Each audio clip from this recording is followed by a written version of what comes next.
have these numbers in our business. And depending on your business model, like some of us, I was speaking yesterday with a friend of mine, Jessica, who she is in catering in large events, and she's checking these numbers on a daily basis. And really, her big focus is on the cost of goods sold, because the food prices fluctuate so much daily. And so she's having to look at how to play with her goods cost and where to source things in order to keep her pricing competitive and profitable. So some people may need to look at these numbers on a daily basis. Some of us, depending on your business model, can do it more weekly, a couple times a month. It really depends on how your business works. But let's take a look at some of these numbers and see how they can really help us to increase money. So first, I'm going to talk about that revenue number. If your revenue, which is just your total sales dollars coming in, or what you charge your customers, if revenue is seeming low, there are two big places that you can play. So one is you can increase your price. You can look at your pricing.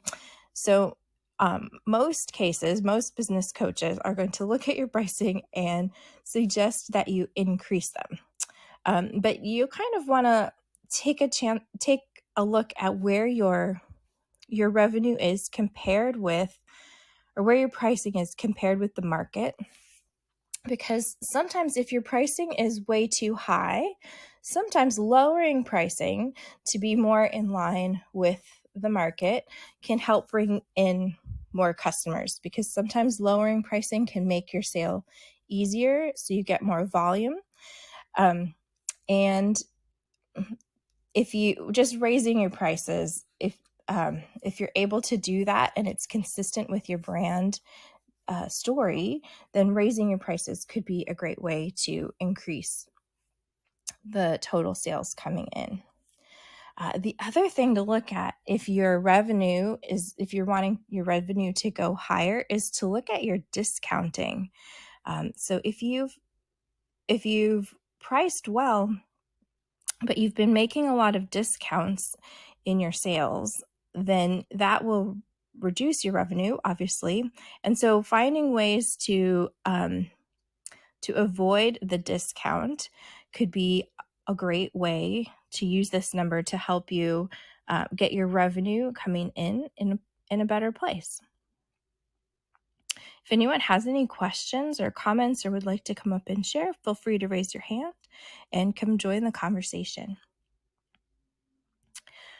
I'm going to move over now to that gross profit number. So this is your revenue, the total sales dollars in, and we have to subtract out the cost of goods sold and the shipping cost to deliver it to the customer. And that gives us our gross profit number. When you're looking at this number,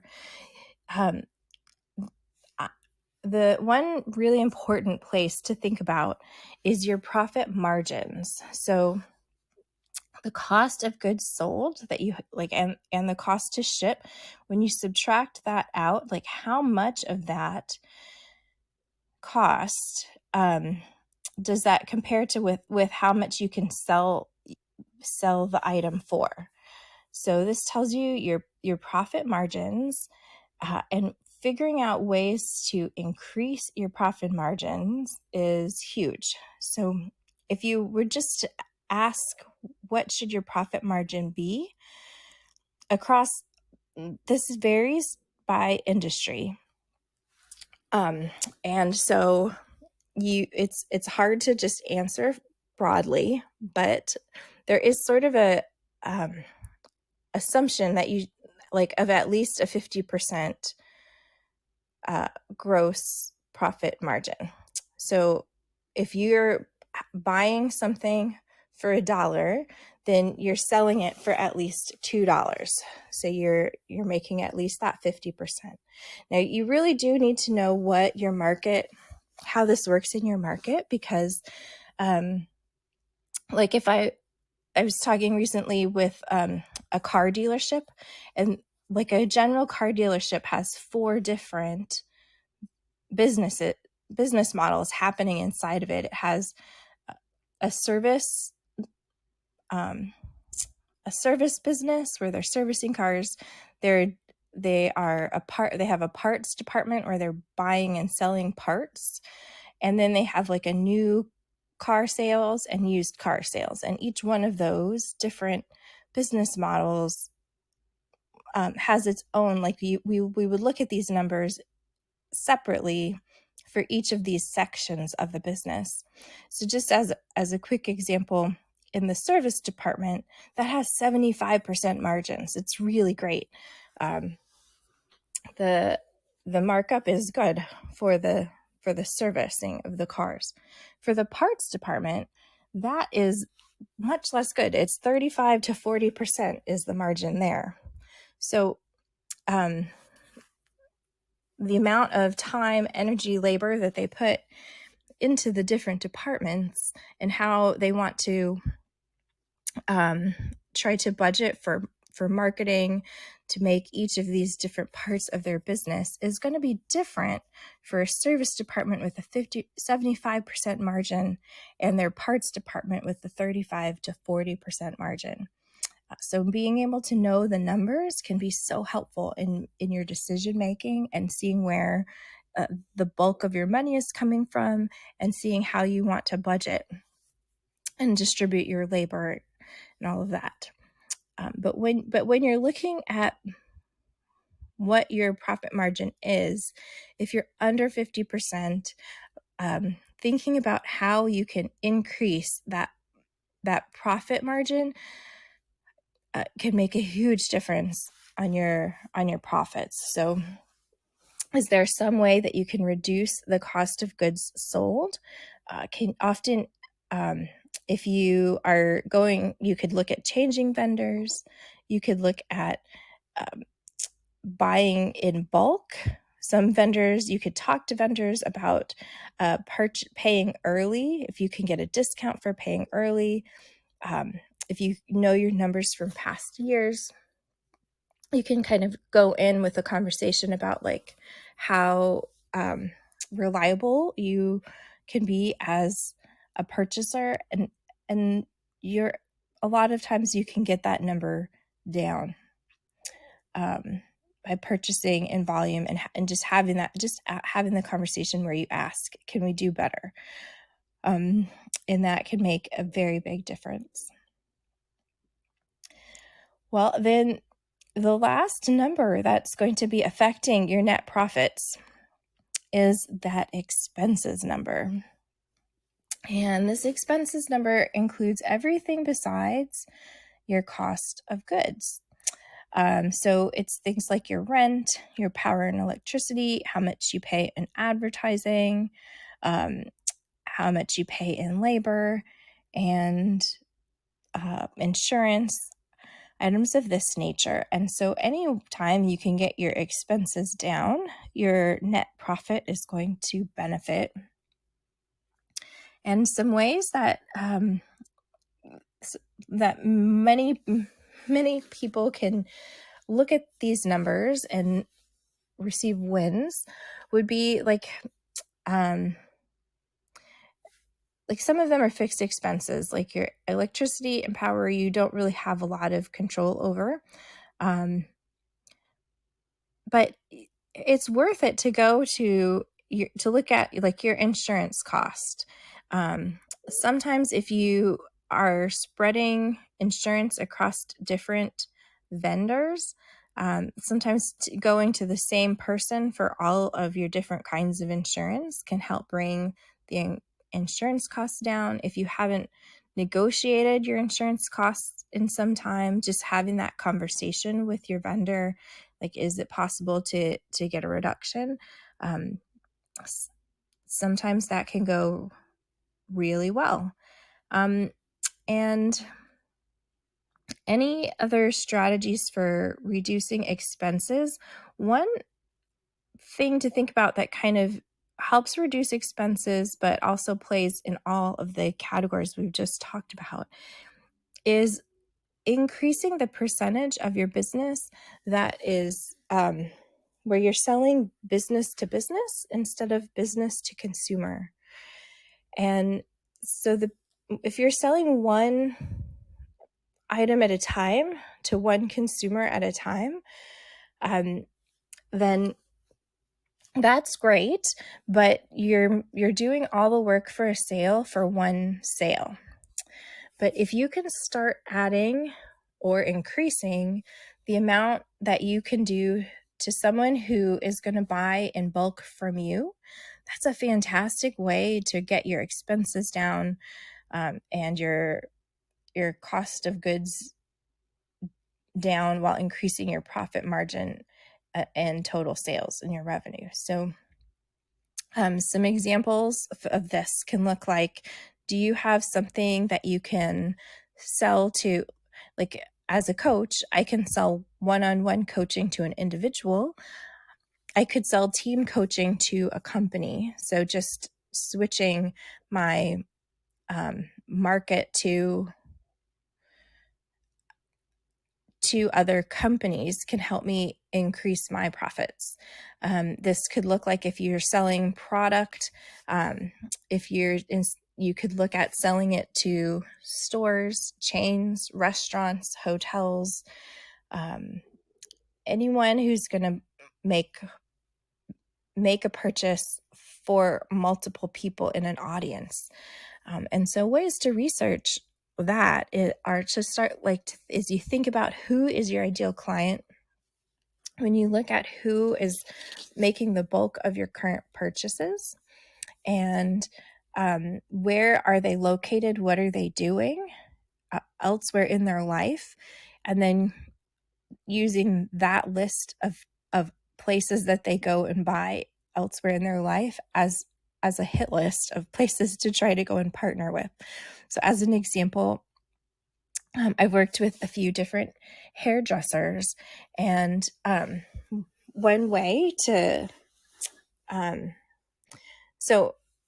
so they are able to sell their products to their clients, but they've also been able to sell products to other hairdressers, so that they're sold in bulk, and those hairdressers then can add to their product line and sell to their customers.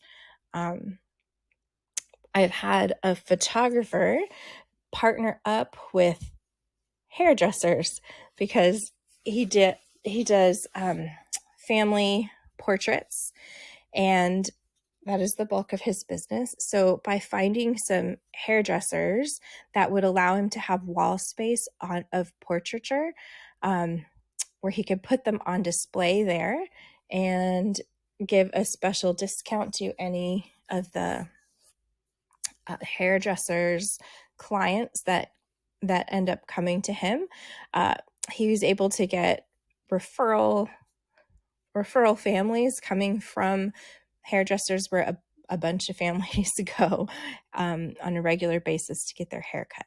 So there's different ways to kind of strategize how to get those, to play with these numbers and really get them to work in your favor. And I feel like I've been doing a lot of speaking. I love to hear or chat with you if there's interest. So if anyone has any questions, if you are in a place where you can't come to stage, if you'd like to submit them through the back channel, that's great. If you would like to raise your hand and come on up, are these numbers how often do you check these numbers? Have you been able to use them in a good direction for yourself? And are there other numbers that you find really important to measure? I think it's so great when we get different examples from different businesses, because it can really inspire some unique ideas, and help us all get better at using our numbers to help us go in a good direction. Let's pause here. Does anyone want to come and ask a question or give a tip?